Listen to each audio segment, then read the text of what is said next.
just calling to say I...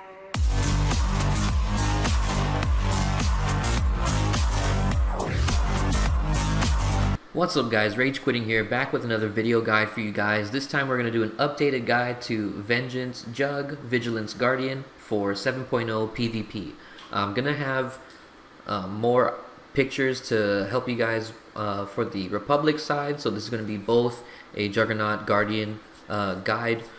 So let's just get right into the utilities.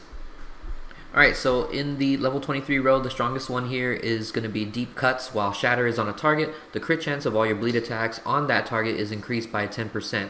The reason why we're going to use this one is also because we are using the tactical Cut to Pieces. This tactical is really good for damage. Obviously, every time you slam, the cooldown of slam is reduced every time a bleed critically hits. So as long as you're keeping up with your rotation and you have dots up, you know, you can have your slam back within 2, 3, sometimes even 1 global cooldown, depending on how many people you have your dots on, you know, so you can get that slam spam over and over and over, and this talent point helps speed up that process. So we're going to take Deep Cuts. In the level 27 row, we're going to take Overwhelming Slashes. Ravage immobilizes the target for 3 seconds and generates 1 rage. So if you don't know, when you're playing Vengeance, your Ravage gets reset every time you use a Shatter, so you can Ravage very often. So every time you have Ravage available, it's a 3-second route, and it's just really good for being annoying and keeping people in place. So this is the strongest talent here.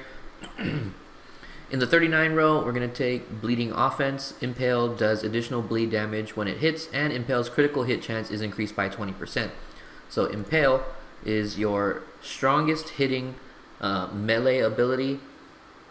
It hits very hard, and so having extra crit chance on it, you know, it'll most likely crit, and you know, make sure you get some big damage every time you use an Impale. So we're going to take that. In the level 43 row here, it's a toss-up between Bloodbound or Blood Rights. I tend to stick with Bloodbound. This is the more defensive option. Critically hitting with the bleed effect reduces the cooldown of Blood Rage by 1 second.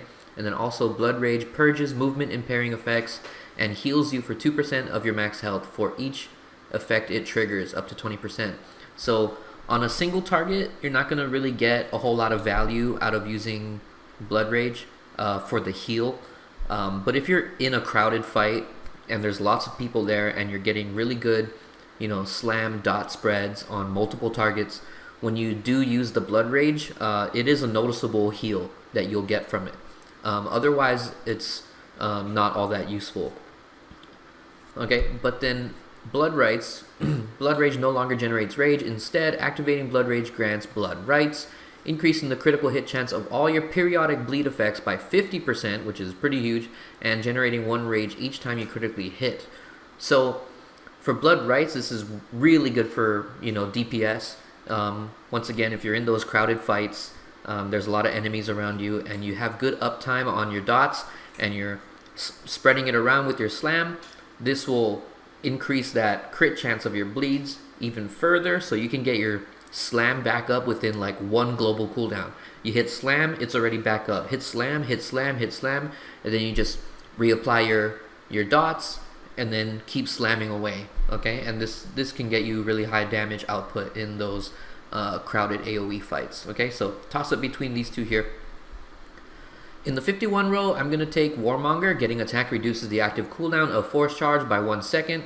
This effect cannot occur more than once every 1.5 seconds. So the reason why I'm taking this is because this passive here, Brawn, Force Charge grants Brawn, providing immunity to interrupt, stuns, knockdowns, and incapacitating effects for 4 seconds. Additionally, during this time, damage reduction is increased by 20%. So every time you get a Force Leap off, you're gaining CC immunity and damage reduction. Your Force Leap has a base cooldown of, mine has a base cooldown of 14 seconds. If you're taking this talent here, while you're being attacked, you're reducing that cooldown of Force Charge by 1 second. So you really could have Force Charge back up within like 8, 9, 10 seconds, depending on how many times you're being attacked within this refresh rate.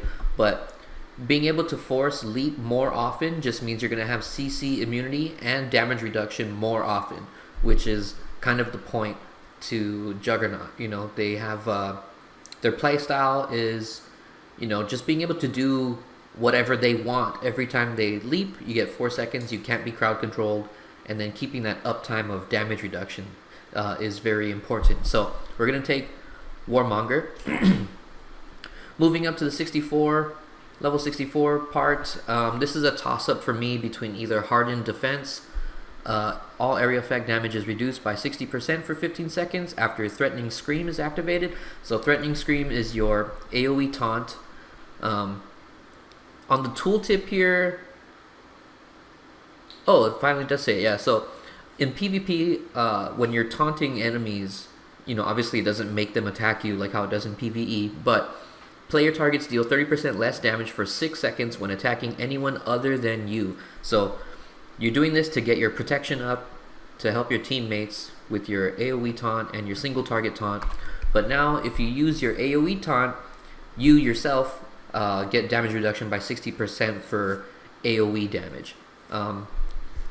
So there's a time and place to use it. Obviously you would use it in those crowded fights when everybody is just throwing out a ton of AoE. That's a good time to throw out the Threatening Scream and have some damage reduction for yourself, okay? But I've been tending to go more with War Master. Force Charge grants Unstoppable, granting immunity to movement impairing effects and effects that push or pull you around for 4 seconds. So this talent here, War Master and Brawn, are two separate things, and I want to just clarify, because Brawn gives you immune to interrupts, stuns, knockdowns, and incapacitating effects, while War Master gives you immune to movement impairing, which is like slows, and things that push or pull. Okay, so if you take this talent here, every single time you force leap, you will be immune to all types of CC in the game. Okay, if you don't take this, you can still be pushed, pulled, or slowed. So I'd rather just be immune to everything every time you leap, and that's just kind of the name of the game with Vengeance Juggernaut here. So we're going to take War Master. Alright, in the level 68 tree, I tend to use Mad Dash more. Mad Dash forward 20 meters, dealing damage, and increasing your defense chance by 100% while dashing. So you can actually dodge damage. Every time you dash, you're pretty much immune to damage, like during that dash. So you can avoid damage. If you get lucky with your timing, you can avoid stuns or knockbacks, you know, things like that. But it's also a gap closer and a gap creator, right? Like let's say you're fighting right on top of somebody and you want to back off so that you can get another charge, you know, to reset your CC immunity and damage reduction. But they're not letting you get away from them. Like let's say it's another melee, like melee versus melee, you're gonna stand on top of each other and beat each other up, right? So if you start to run away, chances are he's not gonna let you just run away from him. So you need something else to quickly increase that gap so that you can then leap back onto your target. So Mad Dash is really good for that. Also, you can use Mad Dash to break roots. So yeah, just a very good utility skill here that can be used for multiple different things, okay? And it's on a relatively low cooldown, so 35 seconds, pretty good. Intimidating Roar is a very good option. For regular war zones, I wouldn't suggest it because anything that you see around you is probably going to get damaged by another player, and it'll just break them out of that CC anyway. So unless you're playing like team ranked, or I don't know, maybe if you're in another part of the regular war zone that a whole lot of, you know, there's not a whole lot of other people there to mess up your crowd control, you know, if you're like guarding a node or fighting something on the side, it can be very useful. But typically I don't use it in regular war zones. If I were to play ranked, I would probably pick this up to provide more crowd control for my team. Okay. Saber Reflect, another very good ability here on a 1 minute cooldown. Reflects all direct single target damage back to the attacker for 5 seconds. Damage done is capped, and the cap rises with each new rank of the ability. So, you know, pretty basic. You know, you can reflect damage back at the attacker. Just another defensive cooldown that you have in your kit, should you choose to use it. But yeah, I just tend to use Mad Dash, but it's a toss-up here, whichever you prefer. Okay. Oh yeah, also Saber Reflect is really good if you're gonna save it to use your Enraged Defense. So Enraged Defense, you know, when you activate it, if you're being attacked, it'll heal you. So sometimes people wait a little bit too long before they use Enraged Defense. Like if you're very low and you use Enraged Defense, there's a chance that you could just get bursted through your heals and just die anyway. But if you did have Saber Reflect, you know, you could pop it at like 10% HP along with, you know, your Enraged Defense, and then that would pretty much ensure that you don't just die, and you can get your heals back with Enraged Defense. So that's another good thing about Saber Reflect. Okay, in the level 73 row, we're going to take Through Passion, reduces the cooldown of Enraged Defense by 30 seconds. So I just talked about this. Enraged Defense is your best defensive ability. You can go from, you know, no health to full health depending on, you know, when you use it, to get your health back. So this is like the Juggernaut's, you know, best defensive ability. It's on a 2-minute cooldown, but we like to have it up more often, so I'm gonna take Through Passion to reduce the cooldown by 30 seconds. All right.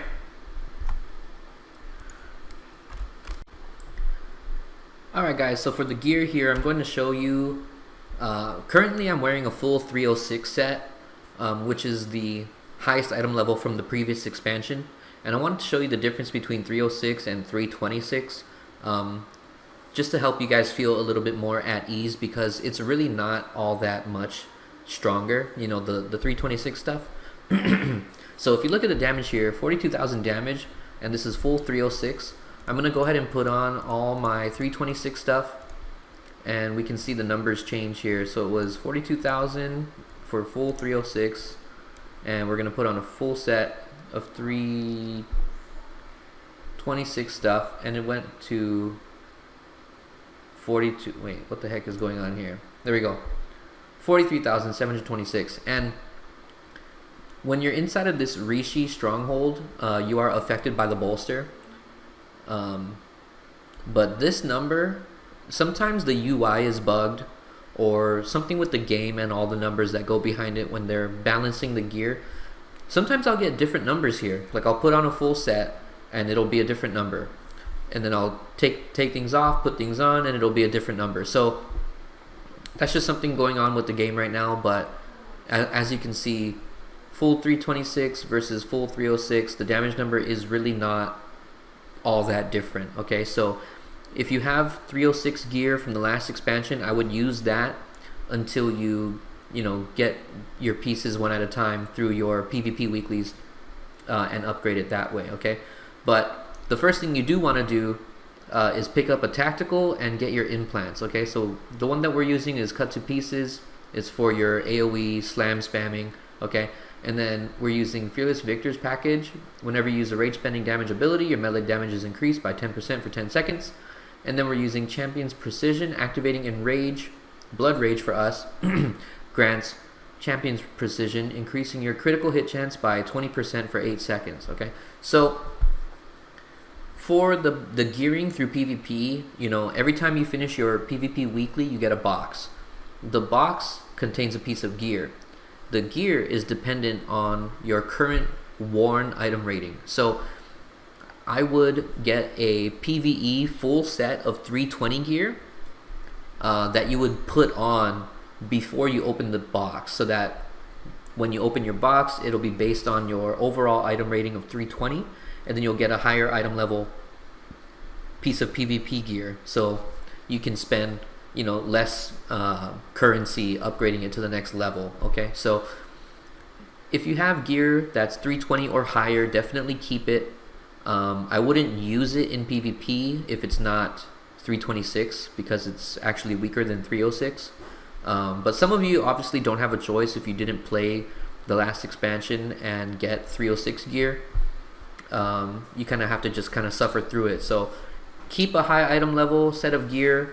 For those of you that have 306 gear, use the 306 gear in PvP, but put on the 320 gear before you open your weekly box so that you can get a higher item level piece of PvP gear. Okay.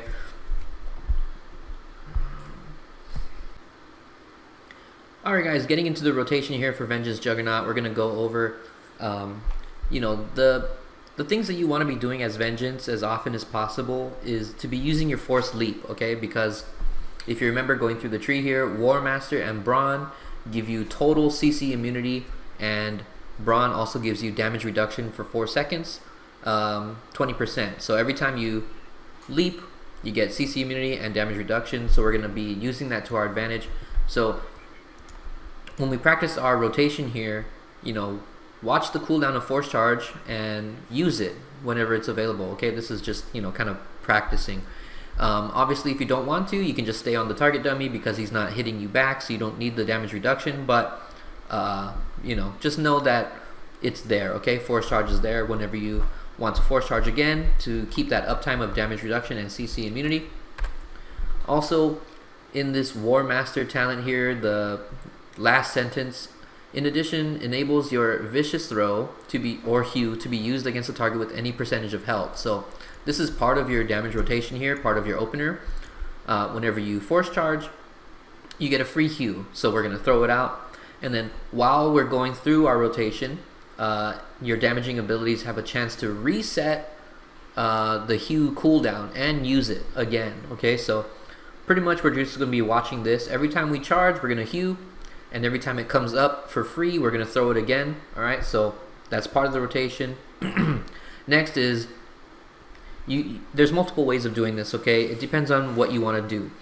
Typically for me, I like to open with the Ravage because it roots the target for 3 seconds. You know, they have to just stand there and take all my damage. Or they're forced to use cooldowns, you know, so that they can get away from my root and try to get away from my uptime.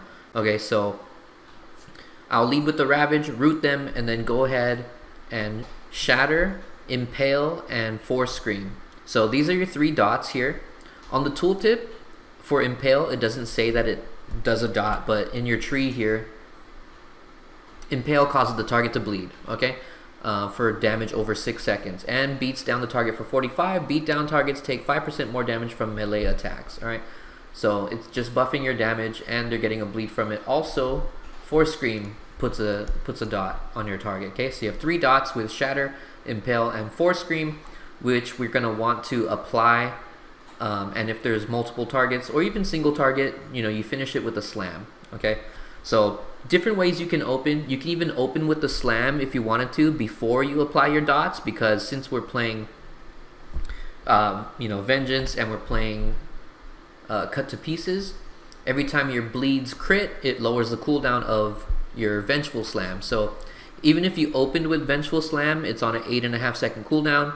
By the time you're done applying all 3 of your dots, there's a good chance you'll have your Slam back up again anyway, so you can just go ahead and Slam again. Alright, so, and then after we Shatter, we're going to get a reset on our Ravage, which we can then use to root the target again. Alright, so a lot of things being reset here that you can use over and over. That's what makes the Vengeance rotation pretty smooth, and it can just go on forever. Okay, so we'll just do an opener here. So we're gonna leap or Force Charge. We're gonna throw a free hew. We're gonna get our resources up with Sundering Assault. Okay, and then we're gonna root the target. Like I said, you can do this multiple ways. If you want to root, you can root. If you want to open with the Slam, you can Slam. Or if you want to go straight into the triple dot into Slam and then root, it's really up to you, okay? But I'm just going to show you the way that I do it. Alright, so here we go.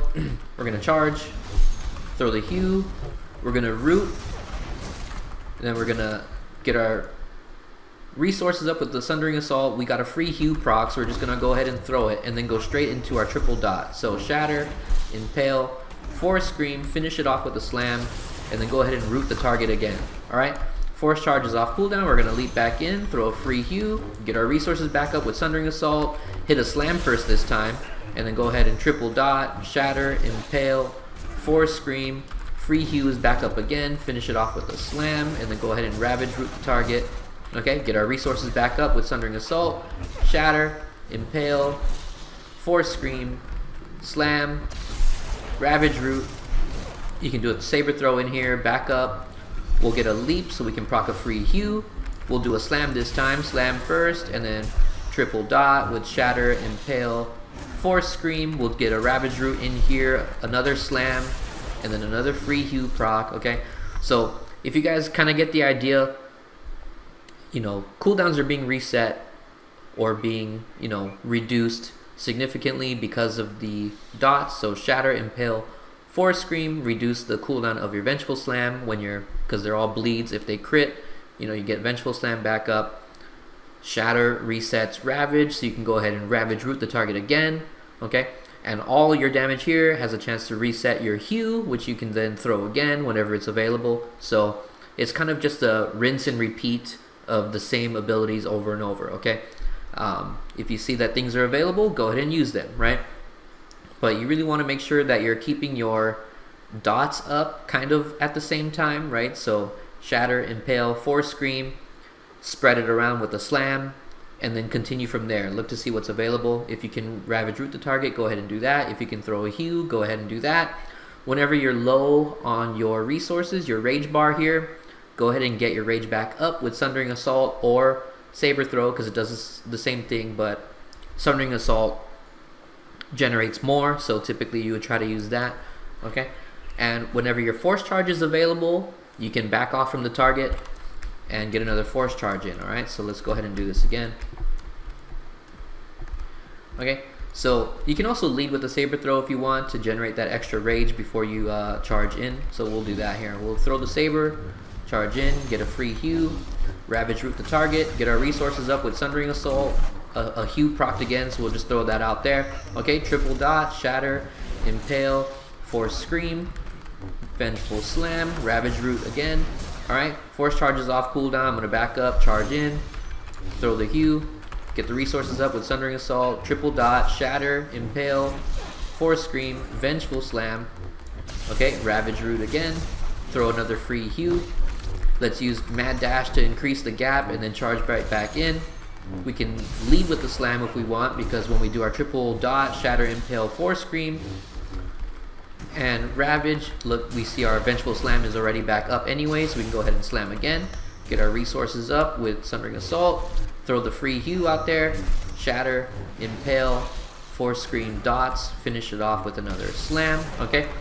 And then, you know, the rotation goes on forever, alright? If there's nothing to do, you know, you can throw a Saber Throw, get some distance, jump back in, throw the Free Hue, Shatter, Impale, Force Scream, Vengeful Slam, alright? This rotation is actually very simple, okay? Very simple rotation. I don't even have Assault or Vicious Slash on my bar because I don't ever find times where I need to use it, because something is always available to use, alright? So go ahead and practice that on the dummy here, yeah.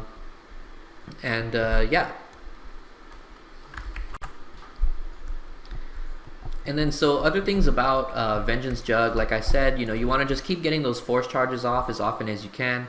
Make sure you're also using your utility that helps you get those Force Charges off, right? So Force Push resets the cooldown on Force Charge. You can use Mad Dash to create that gap so that you can then charge back in, because charge has a minimum distance on it. If you're within 10 meters, you can't charge, so you have to create that gap. You can either run away or let them run away from you so that you can charge back on, or if you want, use the Mad Dash to evade damage, break roots, and create that gap, and then jump right back onto your target, okay? Also, don't forget about Force Choke. You have a 4-second stun that you can use once a minute to get some free uptime there, okay? So if we were to do kind of like a PvP rotation here, you leap in, you get CC immunity and damage reduction for 4 seconds. After that 4 seconds, I like to choke the target to stun them for another 4 seconds. So that's 8 seconds total of them not being able to do anything to you, because the first 4 seconds was CC immunity, and then the next 4 seconds you're keeping them in a stun, okay? And then By that time in a normal fight, if you're being attacked by other players, you know, your force charge would have come off cooldown again by then. So you can go ahead and dash away, create that distance, charge back in, and get 4 more seconds of free uptime. Okay, so that's already 12 seconds of free uptime that they can't really stop you from doing what you want to do. Okay, and that's the beauty of Vengeance Juggernaut. Okay, so let's just go ahead and do something like that here. So we'll leap in, do our Hue. When our 4 seconds of CC immunity, you know, wears out, I'm gonna go ahead and do a choke. All right, and just continue doing your rotation here, and then as your charge is coming off cooldown, you know, dash away, leap back in to get more uptime on your CC immunity and damage reduction, right, as you're spreading your dots. Okay, and then also if you wanted, you could push to get a faster reset on your leap and go ahead and do that again. All right, so just things like that to consider when you're PvPing. You know, don't just mindlessly do your damage rotation on the target. You want to maximize your uptime and make it difficult for them to, you know, fight you back. All right, so just little things here to keep in mind. All right, but that's pretty much gonna wrap it up for the guide. Oh, actually, hold on. Defensive tips. So, like I said, Blood Rage. When you have, if you are taking this talent here, Bloodbound. So while you're in those big AOE fights, and you have a lot of dots going out, and you're just constantly, you know, doing your slam spam, spreading your dots, getting good uptime with your bleeds. You know, when you use Blood Rage here, you'll get a good portion of your health back every time you use it. And then also when you're dropping low and you need to get some health back, you know, your Endure Pain increases your maximum health and gives you damage reduction. This is a really good combo with a Warzone med pack. Together this can do like 70% of your total health. So Endure Pain plus a med pack combo, right, will then give you a whole bunch of health back. And then Enraged Defense. So Enraged Defense, when you're dropping really low and you want to get your health all the way back to full, I usually pair it with a Warzone Adrenal, because I don't want to get bursted through the heals and not get a whole lot of health back. So using Enraged Defense by itself when you're really low, there's a good chance that you can just die through it anyway. So I wouldn't pop it when I'm super low. I would try to pop it more at around 20 or 30% health, you know, just to make sure. And then also if you wanted to pair it with a Warzone Adrenal, that'll also help as well. Okay, and then obviously Saber Ward whenever you need to use Saber Ward. Increases melee and range defenses by 50% and absorbs 25% of the damage taken from force and tech attacks. So if people are doing weapon damage abilities to you, you have a chance to just straight up dodge it because your defense rating is up by 50%. You can parry it or dodge it, or they'll miss, right? So Saber Ward, Enraged Defense when you're low, pair it with the Warzone Adrenal. When you're using Endure Pain to get some health back, pair it with a Warzone Med Pack and you'll get even more health back. And yeah, don't forget to use your taunts, Threatening Scream, your AoE taunt, and then your single target taunt. It's not really for you, but it's to help others around you, right? If they're attacking other players, just go ahead and throw your taunts out and get some protection on the board, okay? You don't want to be that DPS Juggernaut on the scoreboard at the end of a war zone that has 0 protection, okay? It's very easy to at least get some protection points up there by using your taunts, all right? So if you guys enjoyed that guide, please leave a like, comment, subscribe, and I'll see you on another one. Peace. I'm just calling to say I